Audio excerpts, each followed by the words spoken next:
Kala ko naman kung ano. Ano po, happy 22nd birthday na Cass.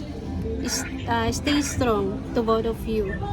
Mag-focus kayo sa study niyong dalawa. Kahit anong mangyari, nandito lang si mama nakaalalay at nakasuporta sa inyong dalawa.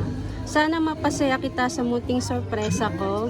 Again, happy birthday, Nak. Enjoy your special day. Ingat palagi. God bless you always. Love you, Nak. Yan, happy birthday po.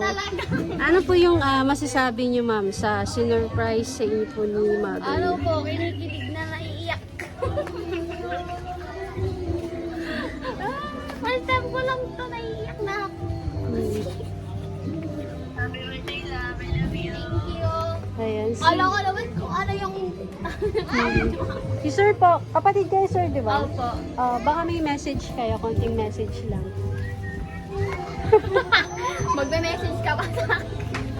Sige, Sir, lapit ka dito, Sir. Dilaklak! Ayun.